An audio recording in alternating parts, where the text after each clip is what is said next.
estamos haciendo, estamos con Cristología y hoy toca tipología de Cristo, hablando del verdadero tabernáculo. Tenemos que decir que, aunque vemos... Eso no se oye, ¿eh? No está conectado. Arriba. Ahora sí, ¿no? No. Ahora. Sí, ahora sí. Tenemos que decir que aunque sabemos que el tabernáculo parecía algo más pequeño, algo más insignificante que, por ejemplo, el gran templo de Salomón o el templo que reconstruyeron en tiempos de Zorobabel o el gran templo de Herodes que agrandó las dimensiones del mismo, estando, vaya, se tiraron 50 años construyendo el templo. De grandes losas de mármol blanco, recubiertas de oro, dobló las dimensiones de todo. Pero sucede algo. Ni el templo de Salomón, ni el de reconstruido de Zorobabel, ni el templo de Herodes tenía que ver con lo que Cristo, o en este caso Dios, había mandado. Amén. Para nada. En cambio, cuando vamos a Hebreos capítulo 8 y nos habla el mediador de un nuevo pacto, ahora bien, un punto principal de lo que venimos diciendo es que si tenemos tal sumo sacerdote, el cual se sentó a la diestra del trono de la majestad en los cielos, ministro del santuario y de aquel verdadero tabernáculo que levantó el Señor y no el hombre. Ministro del verdadero tabernáculo que levantó el Señor y no el hombre. Porque todo sumo sacerdote está constituido para presentar ofrendas y sacrificios, por lo cual es necesario que también éste tenga algo que ofrecer. Así que si estuviésemos sobre la tierra, ni siquiera sería sacerdote, habiendo aún sacerdotes que presentan las ofrendas según la ley, los cuales sirven a lo que es figura y sombra de las cosas celestiales. Y ahora aquí vamos a detenernos un poco más aquí. Como se le advirtió a Moisés cuando iba a erigir el tabernáculo, diciendo: mira, haz todas las cosas conforme al modelo que se te ha mostrado en el monte. Pero ahora tanto mejor ministerio es el tuyo, cuanto es el mediador de un mejor pacto establecido sobre las mejores promesas. Tenemos que decir que, como hemos dicho, ni el templo de Salomón, ni el de Zorobabel, ni tampoco el de Herodes con su grandeza, no. Era ese tabernáculo que era móvil, que trasladaba, que movía. Un tabernáculo que llama la atención, vivo. Un tabernáculo que se desplazaba. ¿Con quién iba el tabernáculo? Con el pueblo. ¿Con quién iba el tabernáculo? Cuando se movía la nube, el tabernáculo se movía. Así que tenemos que decir que el que movía el tabernáculo era el mismo Dios. Y la gloria de Dios estaba en aquel lugar. Y vamos a ver la tipología de Cristo en lo que era el tabernáculo. Hoy vamos a dibujar un poco y vamos a ver lo que era el tabernáculo. Sabemos que el tabernáculo tenía 3 partes. ¿Sabes que parece ser que el número de Dios en cuanto a su creación es el 3? Si tenemos nuestro cuerpo, que fue creado a imagen y semejanza, tenemos espíritu, alma y cuerpo. Pero si vamos a lo físico, tenemos cabeza, tronco y extremidades. Si vamos al brazo, tenemos el brazo, el antebrazo y tenemos la mano. Si nos vamos a la mano, tenemos el carpo, el metacarpo y los metacarpianos. Y así vemos que el 3 se repite en todo, parece que en todo momento. Si nos vamos a la cabeza, cerebelo, bulbo raquídeo. Y así el 3 lo vemos en todo, aun en la creación, en todo, en las leyes de la física, en las leyes de todo. El 3 es el número de Dios en cuanto a la creación. Y tenemos un Dios en 3 personas: Padre, Hijo y Espíritu Santo. Por tanto, no tenía que ser de otra forma que aquel tabernáculo hecho semejante al celestial tenía que ser algo también de 3 partes. Y esas 3 partes tenemos que decir que era un rectángulo. Vamos a hacerlo grande para que se vea. Aunque no esté bien dibujado, es la intención. Y tendríamos arriba lo que sería el lugar santo, el lugar santísimo, y el más grande sería ¿cuál? El atrio.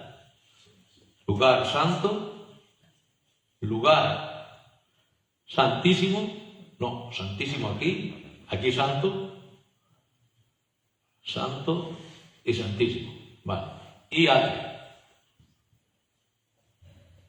Pero ahora vamos a ver, ahí os he mandado una imagen para que pudierais ver. Yo aquí tengo una más grande. Tenemos que decir que las tribus estaban alrededor de todo lo que era el tabernáculo. Estaban alrededor de ese tabernáculo. Pero llama la atención, si dispusiéramos las tribus aquí, ¿dónde estaría la tribu de Judá?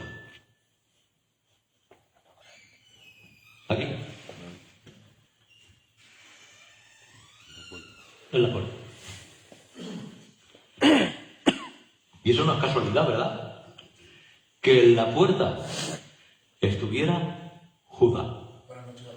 Bueno, tenemos que decir que ahora vamos a algo también que llama la atención. Como hemos empezado por la puerta, aunque las puertas estaban constituidas por velos,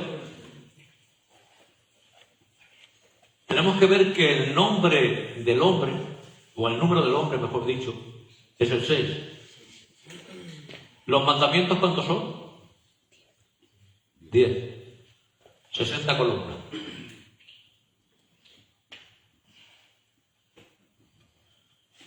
Son las que se servían para todo lo que era el recinto de este lugar. Pero ahora vamos a otra cosa. La puerta primera tenía 4,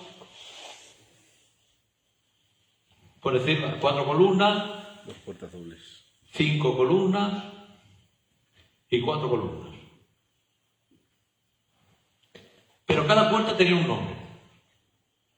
Y ahora vais a entender, porque cuando Jesús dijo yo soy el camino y la verdad y la vida, a los discípulos no les pareció algo insignificante, sino que tenía mucho contenido. La primera puerta se llama el camino. La segunda puerta se llama la verdad. Y la tercera puerta se llama la vida. Por tanto, cuando Jesús dijo, yo soy el camino y la verdad y la vida, estaba hablando e identificando el verdadero templo. Pero ahora vemos que la primera puerta tenía varios colores. ¿Qué colores tenía? Tenía azul, tenía púrpura, tenía carmesí y tenía lino. ¿Y qué colores son? Identificando a Cristo. El azul, hablando de lo celestial. La púrpura, hablando de la realeza. El carmesí, hablando del sacrificio. y el lino, hablando de la humanidad, pero blanco, sin pecado. Ahí vemos ya directamente hablando de quién era la puerta. ¿Qué dijo Jesús? Juan 19. Yo soy la puerta. Pero claro, como él era la puerta, era el camino, era la verdad y era la vida. Era el camino al Padre. ¿Dónde estaba el lugar santísimo? Al final de las tres puertas. Pero llama la atención también que cada columna tenía también unas condiciones en su creación. No podía ser hecha de cualquier manera. Tenía que ser de madera de acacia. Tenía que estar revestida de oro. Tenía que tener una base de bronce. Y en este caso tenía que estar terminada. Si la base era lo de abajo, el capitel era de plata. ¿Sabes cuánto material hubo preparado en cuanto a oro, plata y bronce en este tabernáculo? Se le pidió al pueblo y lo trajeron voluntariamente. 1.400 kilos de oro. 3.000. ¿Y como cuántas personas había en ese pueblo para como cuántos aportaron, se podría decir? Había mucha gente, había aproximadamente 2 millones de personas. Claro. Entonces podían aportar mucho. 1.400 kilos de oro. 3.400 kilos de plata.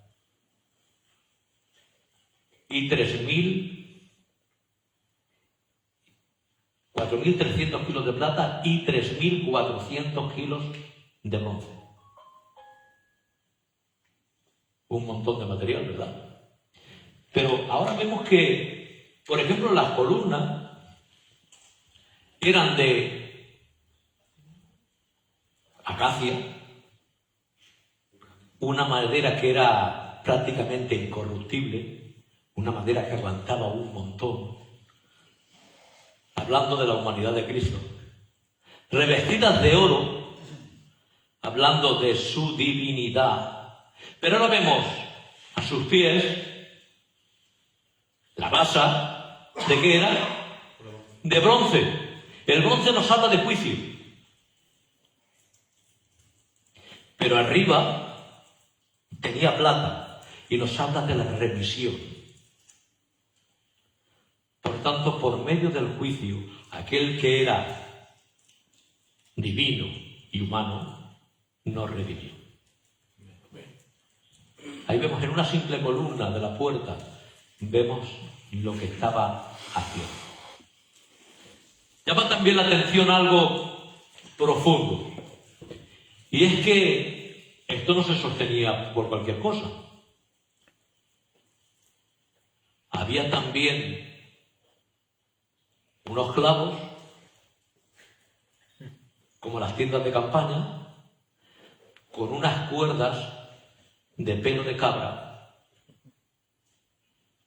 Y sabes, estaban clavadas, tiraban de la columna hacia qué? Hacia la tierra. Pero la columna permanecía firme. Nuestro Cristo, aunque fue hacia la tierra, se levantó. Aunque el juicio, hablando de esos clavos de bronce, ese juicio fue hacia la tierra, Él fue el Cordero de Dios que quita el pecado del mundo. Amén. Y en la parte elevada de la columna nos muestra la remisión.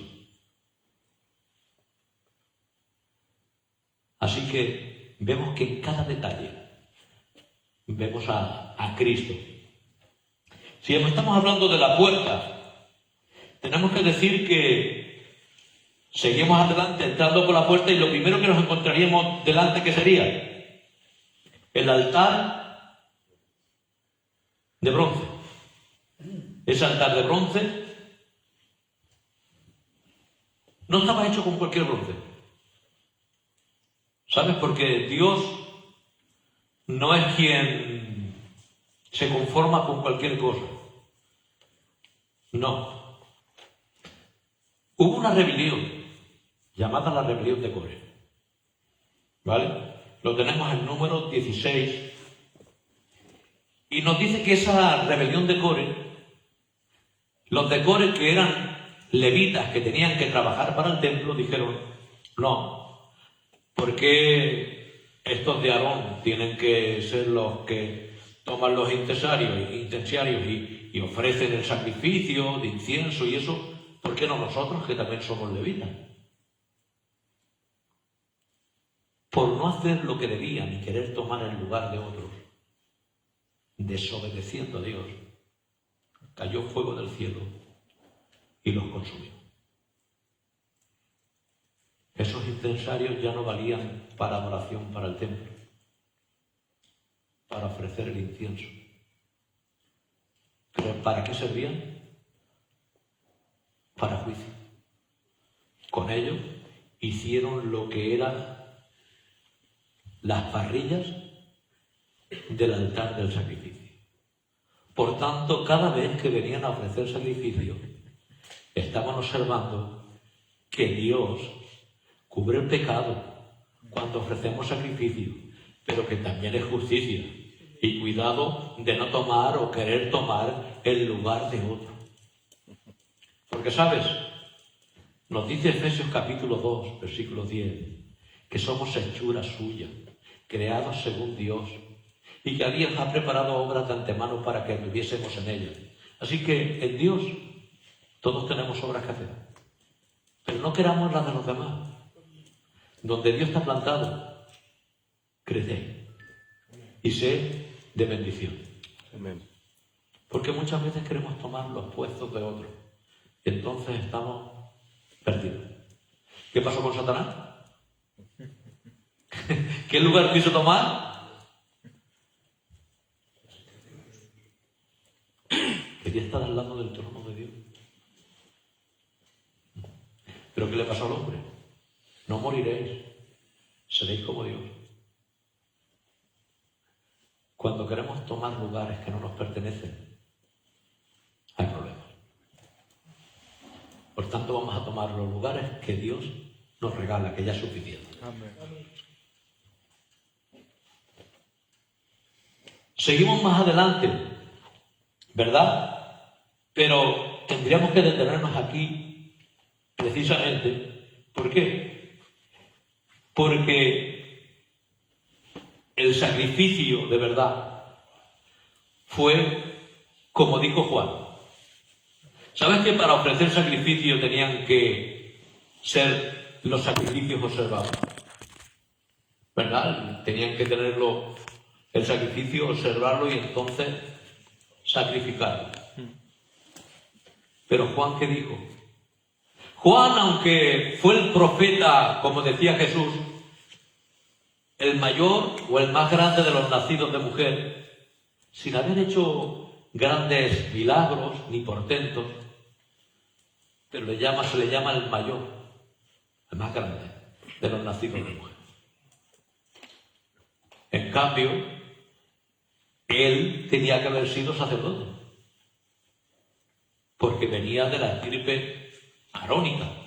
¿Qué diferencia hay entre un levita y un sacerdote? El levita es de la tribu de Leví, pero el sacerdote es de la tribu de Leví, pero además de la casta sacerdotal arónica. Es decir, vienen de Aarón. Por tanto, no todos venían de Aarón. Aunque eran levitas, podían servir, pero no podían ser sacerdotes porque no venían de Aarón. Él dijo, como tenía también la casta sacerdotal, él pudo identificar al sacrificio verdadero. He aquí el Cordero de Dios, que quita el pecado del mundo. Por tanto, tenemos que decir, como dice 1 Pedro 1, 20, 21, como un cordero, preparado, no desde hasta ayer, no, desde antes de la fundación del mundo. Por eso dice Hebreos 8:5, que este templo, o este tabernáculo, no es algo sacado de la manga. Es figura y sombra de ¿qué? De lo celestial. ¿Y de qué figura y sombra? Del Cristo de la gloria. Es identificado como el templo, ¿verdad? Todos tenemos que entender que el sacrificio verdadero, el que quita el pecado del mundo, como dice Juan 1:9, es nuestro Cristo. Iríamos más adelante y ¿qué veríamos aquí? Aquí veríamos la fuente de bronce, o el mar de bronce, como también se le decía.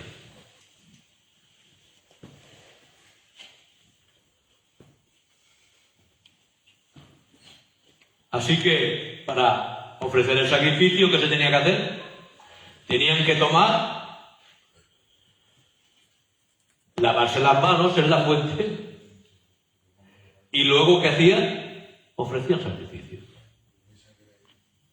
Llama la atención que hemos dicho que el cordero tenía que ser observado, ¿verdad?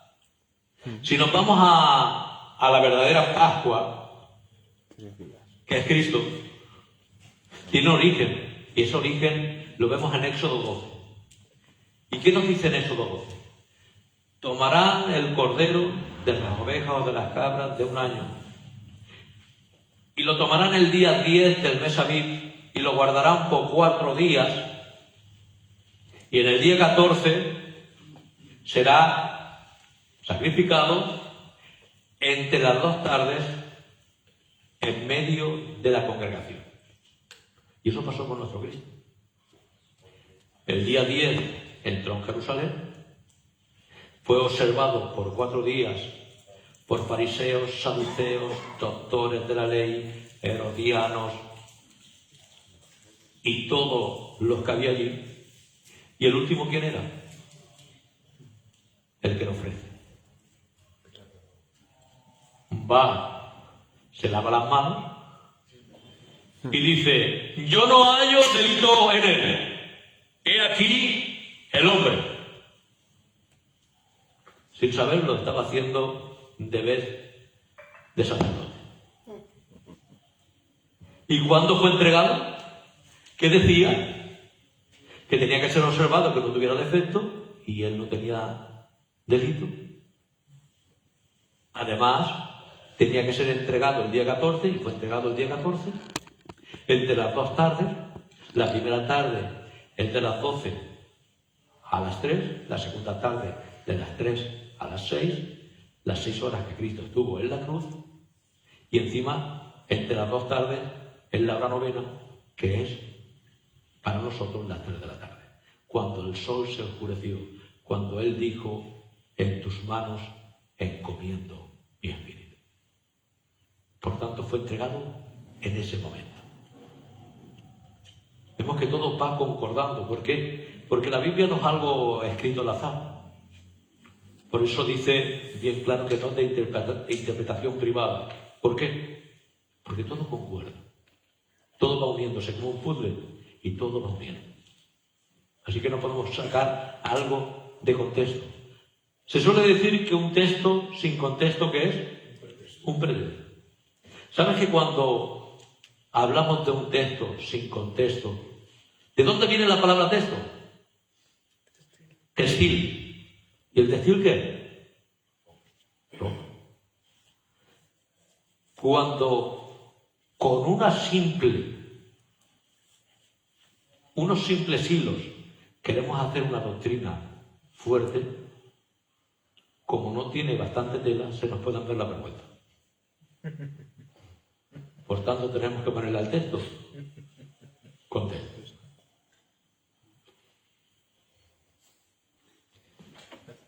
Pero la fuente de bronce, si hemos dicho que esto estaba hecho ¿con qué? Con los incensarios de la rebelión de Core. Esto no va a ser que iba a ser menos. Le dijo a las mujeres: las que estaban a la puerta, no cualquiera, las que eran devotas, las que eran de Dios. Venid y traed vuestros espejos. Y podéis decir, ¿y qué importancia tiene un espejo? Si te vas al chino y te lo compras por €1. En antaño. Es más, el espejo que tenemos ahora nosotros de cristal tiene 4 días. Aunque parezca que sea algo raro, es algo que se inventó hace poco tiempo. Los espejos de antaño eran de bronce o plata pulidos. Y ahora tú imagínate, coge un trozo de bronce y empieza a pulirlo con un trozo de cuero hasta dejarle un brillo capaz de que tú te veas en él. ¿Cuántas horas, días, semanas tienes que estirarte ahí dándole brillo y brillo y brillo para ver? Estaban en el desierto, era lo único que tenían las mujeres para peinarse un poco, para... Pues ahora le dice el Señor, venid y traedlo. Ahora entendéis ya el sacrificio que era traer esos espejos. Pues lo trajeron y hicieron la fuente de bronce. Por eso llama la atención también que cuando Juan ve a Cristo, dice que sus piernas, sus pies, eran como bronce bruñido. Y no dice bronce normal, bronce, ¿cómo? Pulido. Si queremos ver y reflejarnos en Cristo, tenemos que estar a sus pies. Entonces vamos a tener el reflejo de Cristo. Es como lo que llama la atención. Los 4 seres vivientes están tan cerca de Dios que dice que el aspecto de uno es como hombre, otro como león, otro como águila y otro como becerro. Y esos 4 becerros, esos 4 aspectos, ¿a quién está identificando? A Cristo. Están tan cerca de Dios que la imagen que se ve en ellos es el reflejo de Cristo. Por eso cuando nosotros andamos cerca de Dios, en nosotros pueden ver el carácter de Dios. Pero cuando estamos alejados de Dios, pues se nos ve lo que se nos ve. Como dijeron aquellos que decían, nosotros somos hijos de nuestro padre Abraham. Sí, mañana por la mañana. No quiero decir ni de los que les digo que eran hijos, ¿verdad? No vale la pena. Si fuesen hijos de Abraham, las obras de él haríais. Así que, a ver dónde nos reflejamos y dónde estamos. Ya tenemos la fuente de bronce. Y dice, llama la atención, que cuando se habla de agua, hay muchos textos que identifican lo que el Señor identificaba con su agua. ¿Por qué? Dice en Juan 7:37, si tú supieras el don... No, ahí no es eso. Eso se lo dice la samaritana en Juan 4. Si tú supieras el don del que te pide agua, tú me pedirías y yo te daría de un agua que cuando bebieras de ella, ya no volverías a tener sed. Y dice en Juan 7:37, que sería un contexto de qué estaba hablando de esa agua. El último y gran día de la fiesta, justamente, dice que iban hasta el estanque de Siloé, en una ceremonia, el sacerdote, el sumo sacerdote. Así que una lista de sacerdotes con vasos de oro y plata Y agua estancada. llenaban agua del estanque de Siloé y llegaban hasta aquí, allá en el templo de Herodes, pero hasta el altar del sacrificio para purificarlo. Pero cuando llegaron a la altura de Jesús, viendo aquellos sacerdotes, el sumo sacerdote y todo aquel gentío con agua estancada en vasos de oro y plata, dice, el que tenga sed venga a mí y beba. Y como dice la Escritura, de su interior brotarán, saltarán, no agua estancada, sino ríos de agua viva. Y dice, y eso decía del Espíritu Santo que iban a recibir. Por Por tanto, es identificada esa agua. ¿Con qué? Con el Espíritu Santo. Llama la atención también que el Señor les dijo a los discípulos en Juan 13 que tenían necesidad de lavarse los pies. Que el cuerpo ya había sido purificado por la palabra. Pero mientras estamos pisando tierra, nos manchamos. Y tenemos que lavarnos los pies con esa agua. Por tanto, tenemos que decir que si antes había ley que nos decía lo que estaba mal, si antes había conciencia que nos acusaba de lo que estaba mal, ahora tenemos el Espíritu Santo que nos lleva a la verdad, que nos redarguye de pecado. Así que tenemos que decir que el nuevo pacto no era, como dice Ezequiel 31, no es en piedra, es en los corazones. Y ya no se olvida. Es el Espíritu Santo que ha marcado a fuego lo que necesitamos, por donde tenemos que ir. Él nos lleva a la verdad.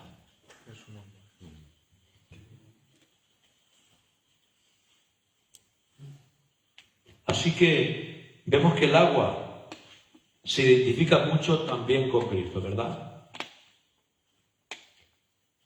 Más cuando el costado de Cristo es abierto, ¿qué sale? Sangre y agua. Está identificando una nueva vida. Con su muerte nos dio vida. Porque no nos dio vida con su vida. Con su muerte nos dio vida. Es complicado. Algo extraño. Complicado. Como dice, ¿verdad? 1 Corintios. Sorbida es la muerte en victoria. ¿Dónde está muerte tu aguijón? Sepulcro tu victoria. ¿Sabes? Cuando él bebió de la copa, esa que le dijo al Padre, si es posible, pasa de mí esta copa, mas no sea mi voluntad, sino la tuya, él tomó de esa copa y la sorbió. Al sorber la copa, acabó con lo que era el imperio de la muerte. ¿Dónde está, oh muerte, tu hijo? Y sepulcro tu victoria. Porque no pudo sostenerlo. Está en la cruz. En la cruz fue bebida y en la resurrección acabó con ella. Aleluya. Sí. Por eso vemos que llama la atención lo que hizo nuestro Cristo. ¿Sabes que nuestro Cristo ahí hizo de copero? ¿Qué hace el copero? Bebe para que su Señor no muera envenenado.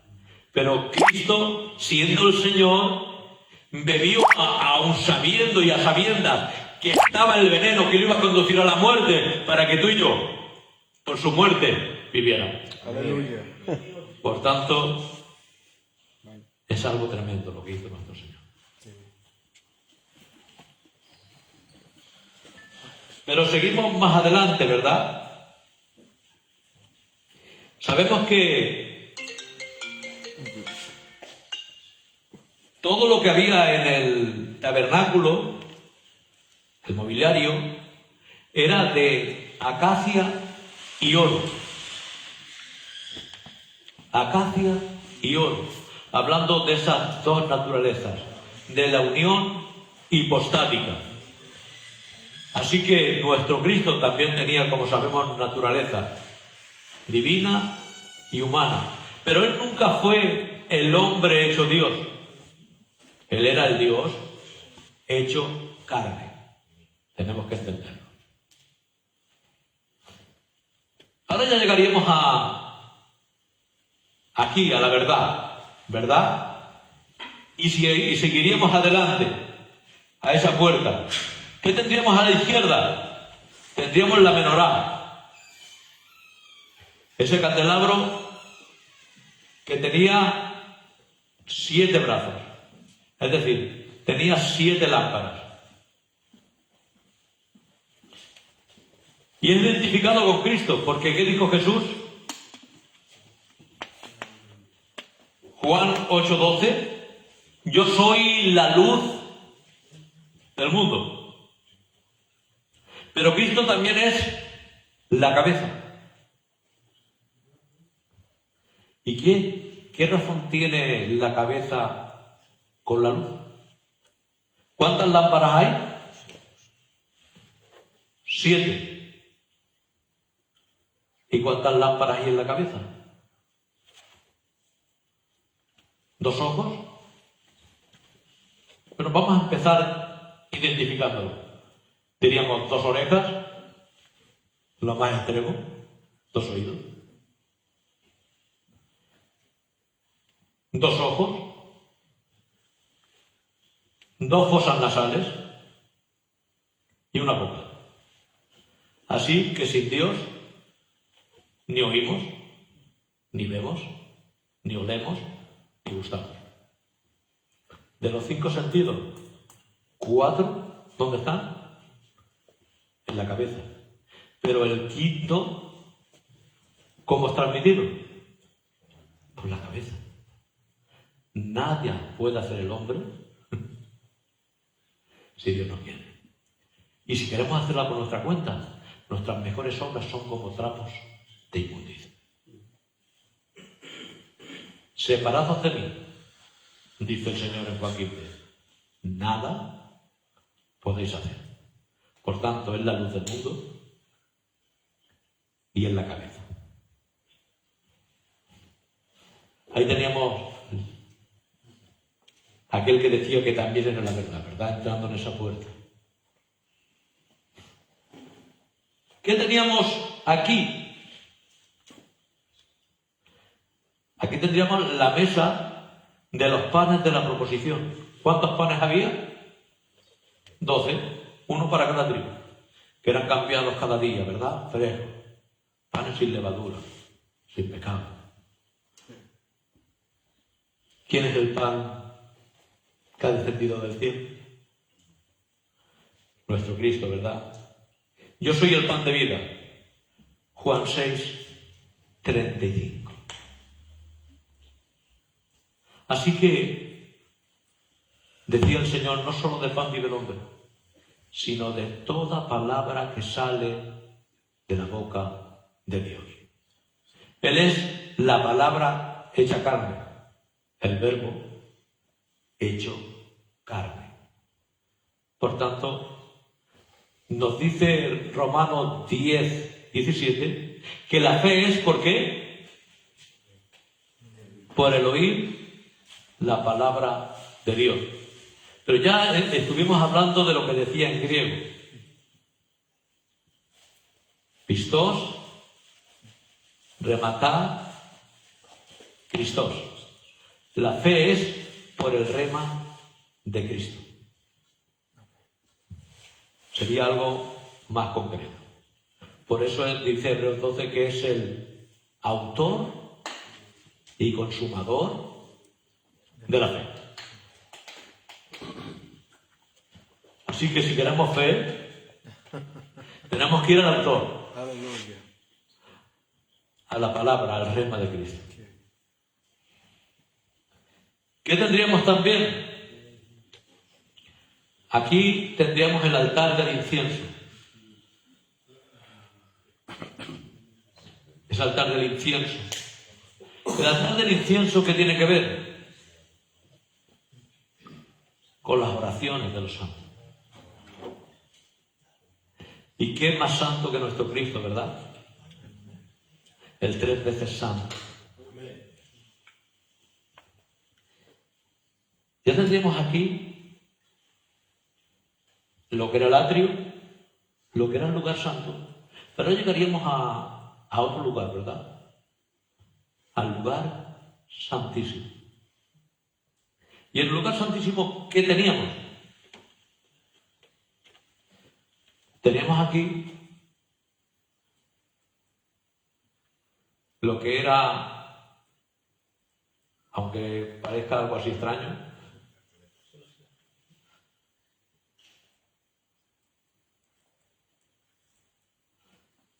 Tendríamos en lo que era el arca, que por ahí hay una buena imagen de ella hecha, ¿verdad? Pero allí había 3 elementos.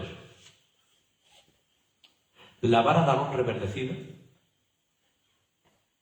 Estaba una copa con el maná, una copa de oro con el maná, y los 10 mandamientos. Pero eso es el antiguo pacto. En Cristo hay un nuevo pacto. Así que la vara de Aarón la podemos convertir en el cayado del pastor. Porque la vara es para dirigir, para medir. Pero el cayado es para apoyarse. El cayado es para sacar del hoyo. Para eso es el cayado. ¿Sabes? Cuando leemos el Salmo 23, que es el Salmo del buen pastor, nuestro Cristo, dice, tu vara y tu cayado, pasa a cayado, infundirán aliento. ¿Por qué infundía aliento el cayado en la oveja? Las ovejas, ¿sabes que tienen un problema? Y es que ven muy mal. Se dice que cuando hay una distancia, ya no distinguen entre el lobo y el pastor. Y es un peligro. Por eso tienen que ir cerca. No se pueden alejar un poco. Tampoco tienen sentidos de orientación. Por eso el pastor tiene que ir a buscarlas cuando se pierden. Y llama la atención que si tienen una mala visión, ¿qué es lo que les sirve? El oído. ¿Sabes para qué se le echaba aceite en la cabeza? El óleo santo, que identificado en aquel tiempo, o el óleo solo, el aceite, para que los insectos no se metieran por los oídos y la dejaran sorda. Porque una oveja sorda era igual a una bici. Infundía aliento, no la visión, sino el sonido cuando el pastor andaba, golpeaba la tierra y decían, por ahí va el pastor. Así que era su vara y su cayado infundían aliento. Así que tenemos que entender que esa vara de Aarón reverdecida, como un sistema legislativo, como el orden sacerdotal, ha sido cambiado por otro orden, el de Melquisedec, uno más antiguo, pero ya no con una vara, sino con un cayado. Algo tremendo, para sacarnos del hoyo. Porque así como aquel sumo sacerdote ofrecía sangre ajena, él ofreció la misma, su misma sangre. No la de hoy. Así tenemos que decir que nuestro Cristo, hemos dicho que era el sacrificio, era el Cordero, hemos dicho que es el sacerdote, según el orden de Melquisedec, y también es el templo. Él decía, derivad del templo, y en 3 días lo levanto.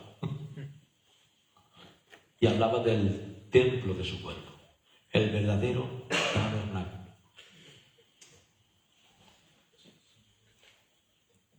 ¿Qué había más? Hemos dicho que estaban los 10 mandamientos. Y los 10 mandamientos fueron las leyes dadas ¿para quién? Para el pueblo de Israel.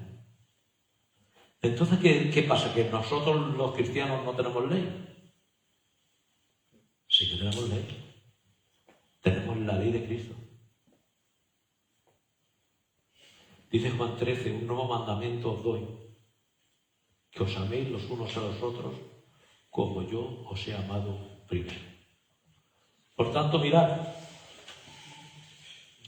613 preceptos.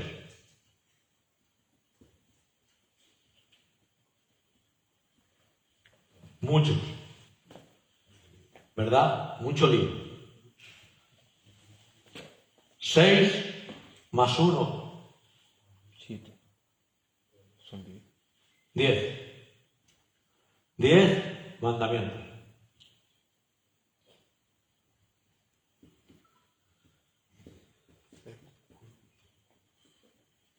Pero vamos a seguir sumando. 1 más 0 igual a 1. El amor.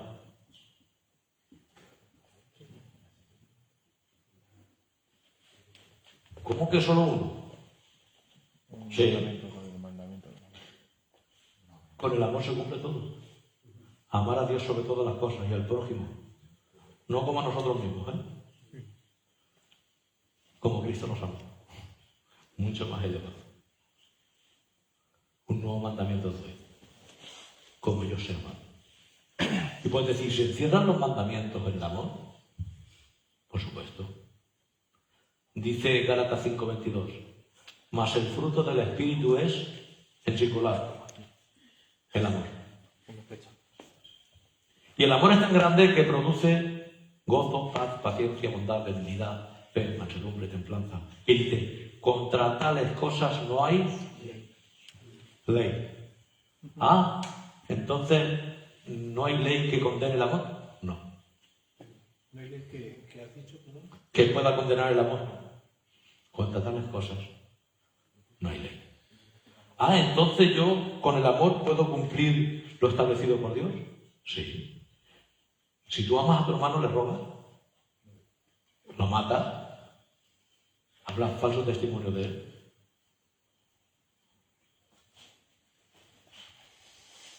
Con el amor se suple.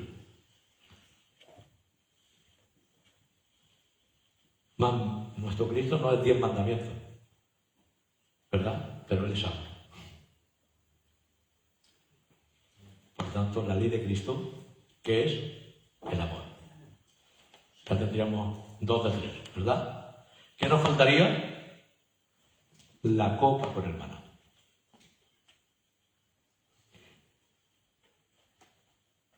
¿Qué es la copa con el maná? Cuando iban por el desierto, allí no había mucha caza, ni muchos mares donde pudieran pescar, ¿no? Ni muchos campos para sembrar trigo. Entonces caía del cielo una especie de escarcha que se llamaba maná. ¿Pero qué pasaba con el maná? Que no lo podían guardar porque se echaba a perder. Era algo que tenían que recoger todos los días. Menos el día del Sabbat, que ese sí que duraba un poco más, porque ese día no iban a recogerlo, lo recogían un día antes. Pero vemos que sucede algo. ¿Qué quiere decir maná? En hebreo, manú.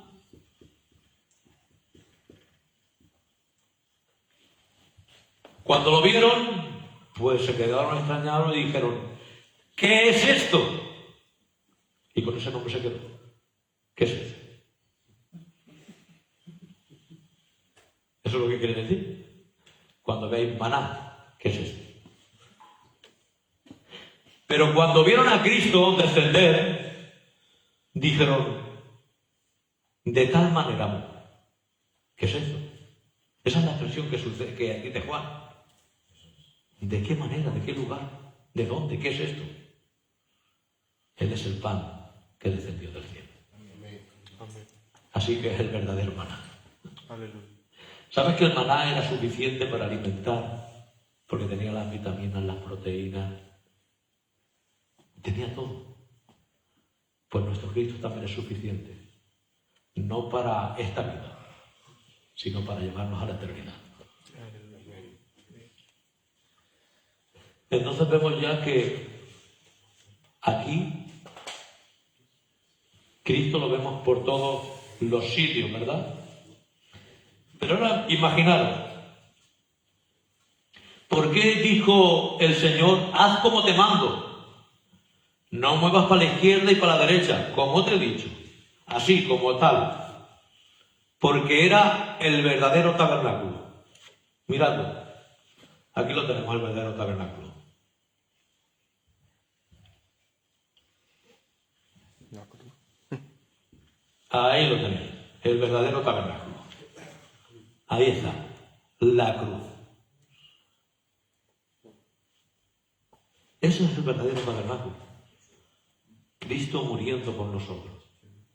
Imaginar por un momento que está la figura de Cristo, no que seamos católicos que pongan a Cristo crucificado, pero imaginar por un momento. Aquí tendremos un cartel. ¿Y qué pondría en el cartel? Jesús Nazareno, rey de los judíos. ¿En cuántos idiomas? 3. ¿Cuántas cosas había dentro? 3. Hablando de una vara, lo que tiene el rey. Hablando del pan, del sustento. Y hablando de la ley que establece un rey. Ahí vemos la realeza. Jesús Nazareno, rey de los judíos, en 3 idiomas. ¿Y por qué en 3 idiomas? Porque era el rey de todo. De Jehová es la tierra, su plenitud, y el mundo y los que en él habitan. Aunque el Dios de este siglo y el príncipe de la potestad del aire es Satanás, nuestro Cristo le pisó la cabeza.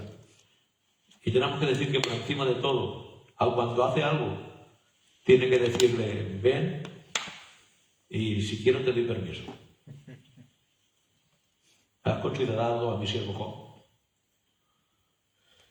Satanás me ha pedido para zarandear. Así que los que son de Dios, el Señor tiene que pedirle cuenta. Hay otros que están en sus manos, porque son hijos de desobediencia. Pero tenemos que decir que esos 3 idiomas está hablando griego, el rey de la cultura, de toda cultura. Latín, el rey del poder, que era Roma la que estaba gobernando, de todo poder, era el todopoderoso. Pero luego está el en hebreo, hablando el de la verdadera religión, nuestro Cristo. Rey de la verdadera religión, el Rey todopoderoso, el Rey de todas las culturas.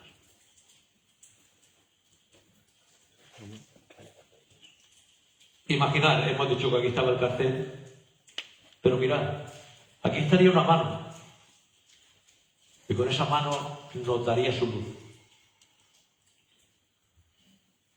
Con otra mano nos daría el pan.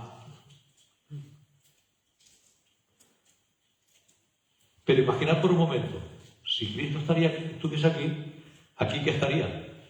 Su boca. La oración de los santos. Padre, perdónalos, porque no saben lo que saben.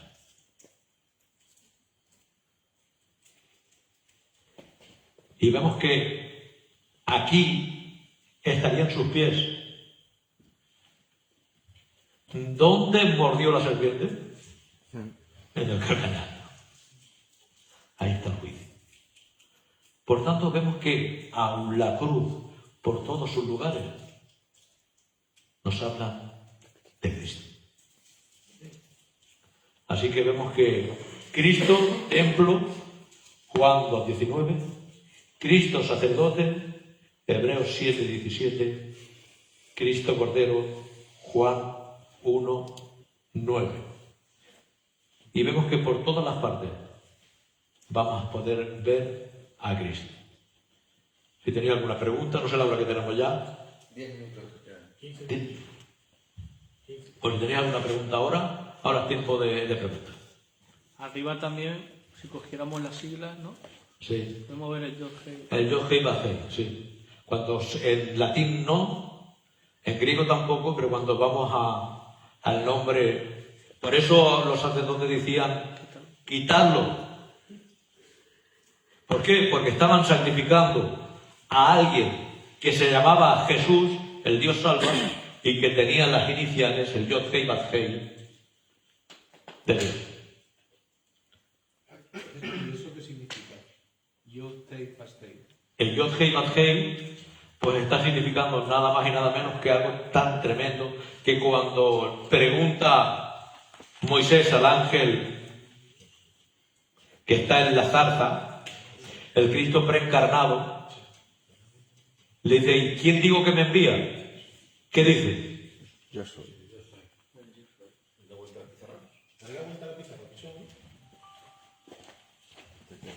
Saca para afuera esto. Vale.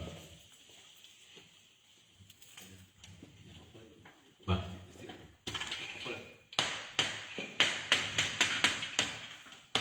Vale.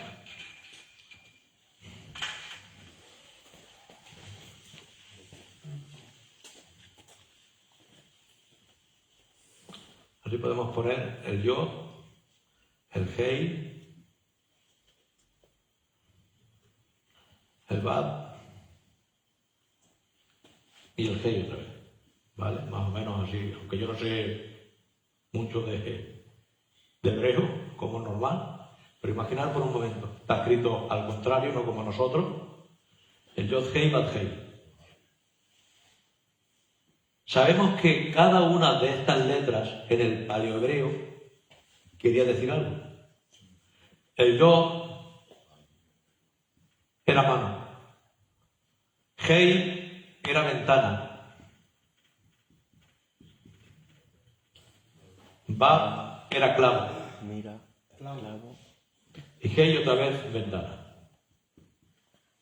mano, mira, clavo, Entonces, lo que estaba diciendo, ¿y quién digo que me envía? mira. Mano, ventana para mirar, mira, clavo, mira. Eso es lo que estaban viendo ahí, era el nombre sagrado, el yo soy, el tetragramatón. Y eso es lo que ven ahí. Por tanto, se escandalizan, porque están, como hemos dicho, matando a alguien que se llama el Dios salva, y encima, por una causa, por ser el Yod Hei Bad Hei. Algo ya hablado desde antaño. Y era algo que rompía con todo. Además, tan fuerte como hemos dicho, que nuestro Cristo cumplía con todo lo que era el tabernáculo. ¿Verdad? El tabernáculo, ¿qué sobresalía de él? La acacia y ¿qué más? El oro. Pues nuestro Cristo era oro porque era divino. Pero ¿dónde podemos ver la acacia? En la corona de espinas. Era una acacia silvestre. La misma acacia que ardía allá en el Sinaí y no se consumía. La palabra acacia quiere decir puntas. Porque tiene unas puntas tremendas. Y con eso hicieron esa corona de espinas y se la pusieron en la cabeza. Por tanto, él era oro revestido de acacia, no acacia revestida de oro. Ahí lo ven. Hacen eso, hay cumplimiento. ¿Alguna pregunta más? Una pregunta, Pachón. Yo estuve leyendo algo sobre cuando este nombre en hebreo, que es el nombre de Dios, o se le da, quiero decir, cuando lo traducen al griego, en la Septuaginta, Si le ponen vocal. le ponen Kyrios. Porque ya no quieren, porque decían que era un nombre tan como que no lo podían pronunciar o no lo querían pronunciar por no sé, por cultura. Por reverencia. Por reverencia. Y en el Nuevo Testamento se le atribuye este nombre, que es Kyrios, que es a Jehová en el Antiguo Testamento. En el Nuevo Testamento se le atribuye a Jesús. Hombre, claro, es que Kyrios quiere decir Señor. Claro. Y cuando se habla de Señor, No, pero es que yo he visto que hay un Kyrios que es de... ¿cómo decir? Es que no sé explicarme, a lo mejor. Como hay dos diferentes de Kyrios. Como uno que es para el Señor y otro para más común. Para un Señor, no sé. No sé si me explico. ¿Eso sí, es se así? explica perfectamente. Pero pasa como todo. A ver, ¿cómo se le llama a Dios? La palabra Dios en griego, ¿cuál es? Teos. Pero si lo lees en su original, no dice teos. Zeus. Teos. ¿Quién es Zeus? Claro. ¿Quién es? Dios Dios griego. Vale, pues entonces también tiene un nombre semejante a Teos, ¿vale? Sí, pero quizás, Pichón, Sí. a lo mejor lo que yo entiendo, Sí. en ese efecto es como que escribiríamos Señor con la S mayúscula. Sí, sí. Cuando habláramos de Cristo, y escribiríamos Señor con la S minúscula cuando habláramos de otro. Pero sí. Cuando escribimos Dios, que eso lo hacemos mucho nosotros, y nos sabe muy mal cuando alguien escribe Dios con D minúscula para hablar de Cristo. Porque lo hacemos como un Dios plural o un Dios diferente, ¿no? Pero es que sucede, cuando tú ves en la Biblia la palabra Señor y es dirigida a Dios, está en mayúscula. Correcto. Eso ya está hecho por los traductores. Lo vemos perfectamente. A lo mejor eso es a lo que se refiere Sí. hablando de curios y quirios, ¿no? Pero Sí. es el pudor de los exégetas, es que escribir el nombre de Dios. Sí, y pasa, pero que sucede perfectamente. Es como cuando hablas de Zacarías, no, Ezequiel 37. En Ezequiel 37 nos habla del Espíritu y lo pone 2 veces en minúscula y otra en mayúscula. ¿Por qué? Porque el Ruaj, El espíritu del hombre y el espíritu ¿vale? Primeramente lo habla como el viento natural y lo usa en minúscula, luego lo usa otra vez Ruaj como el espíritu humano, pero luego lo usa ya, aunque aquí lo he puesto todo en mayúscula, lo pone en minúscula y luego pone Ruaj y sí que lo pone en mayúscula, con la primera letra mayúscula, hablando sopla espíritu y ya usa Ruaj hablando del espíritu de Dios. Entonces todo eso ya lo vemos escrito. Que no, eso no está. Y las palabras que se usan no las de Kyrios, aunque es usada para Cristo, las palabras que usa para Dios con las vocales es la de Adonai. Ahí cuando se usa, que también quiere decir Señor en sí, es lo mismo.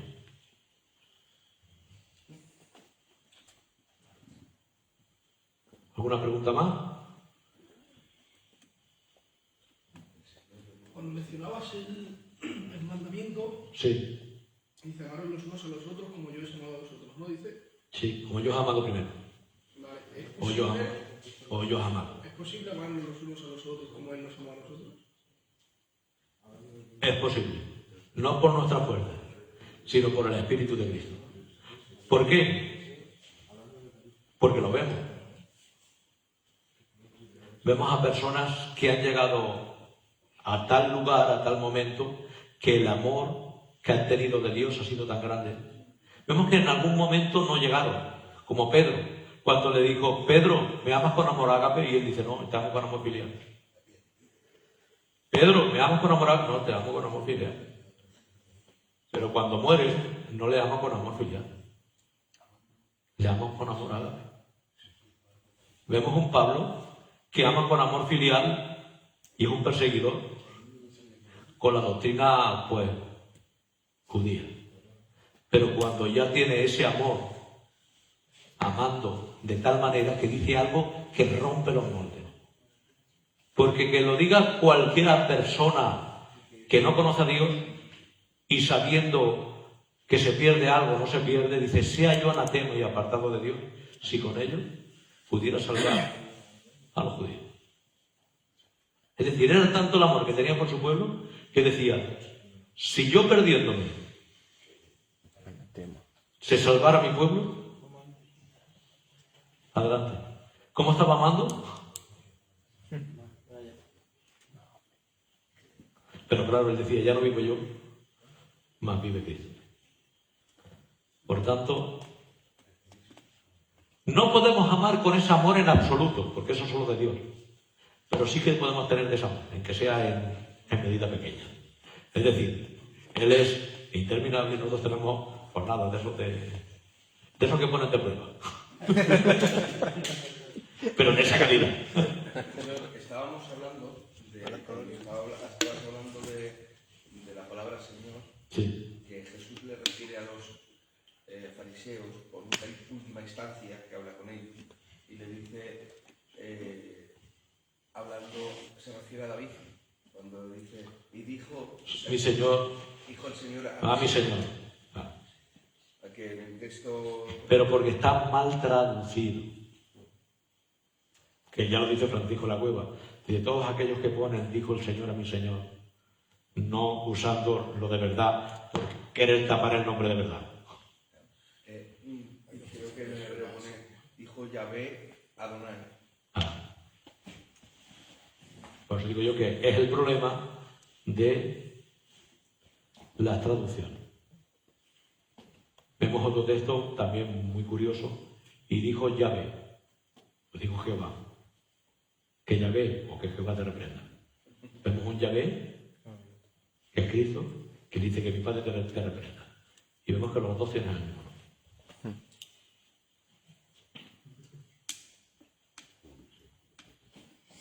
Nadie tiene una pregunta de esto, yo quiero preguntarte una cosa que hoy he visto y yo no le encuentro sentido, pero lo ha dicho alguien de nuestra misión, importante, y me ha hecho pensar, y cuando vaya luego se la pregunta. Él exponía, y el vídeo está por ahí rondando creo, igual lo ha visto alguien, que a modo de opinión personal, que él cree que sobre los 12 años, que es cuando Cristo empieza a predicar delante de los doctores de la ley, y cuando empieza a denotar esa sabiduría, es cuando él, entre comillas, se da cuenta de que él es Dios. A ver, tenemos que entender que él se autolimita, pero que él sepa que sea Dios, Y yo no le encuentro ningún sentido a eso. aunque sí que es verdad que está autolimitado, es decir, pero y tenía que aprender y todo como humano y tal y cual. Y no puede ser, tenemos que entender también que a veces se dice en un sentido que a lo mejor tú ahora hablas con esa persona y te diría, yo lo digo en este sentido, que tiene que aprender en calidad de hombre y ya está. Domingo, creo que lo primero que hace ese hermano cuando empieza a hablar Sí. es dejar bien claro Sí. que es a nivel de su Personal. pensamiento personal. Sí, lo he dicho, lo he Sí, dicho lo que sé, era lo sé. criterio personal. Es simplemente por Vale. matizarlo un poquito. Pues no te digo yo que no tiene que ver nada. He dicho que es personal, Que pero está- como está- personal y lo pone en redes, pues se debate. Si no, que se lo calle. Muy bien. Ahora falta si el profe quiere dar su opinión personal o no. Nada, yo tengo que entender que él, con esa edad, dice algo. En los negocios de mi padre me es necesario Ahí se coge. estar. Ahí se coge. Ahí se ¿Pero por qué? Sencillamente porque a los 12 tenían que estar preparados ya para luego a los 13 hacer el bar mitzvah. Entonces tenemos que entender que se autolimita y tiene que aprender como todo, por supuesto. Pero tenemos que entender algo también. En él había naturaleza humana, pero también había divina. Por tanto, tenemos que decir, como Dios lo sabía todo, como humano se limitaba y aprendía. Y ya está, tenemos que decir ahí. No podemos poner más polémica tampoco, no podemos decir nada. Era Dios y era hombre. Y ya está. Profesor, simplemente decir que me he recordado ahora que si no me equivoco, exactamente a los 12 años, en la tradición hebrea, la mayoría de edad no era a los 18, era a los 12.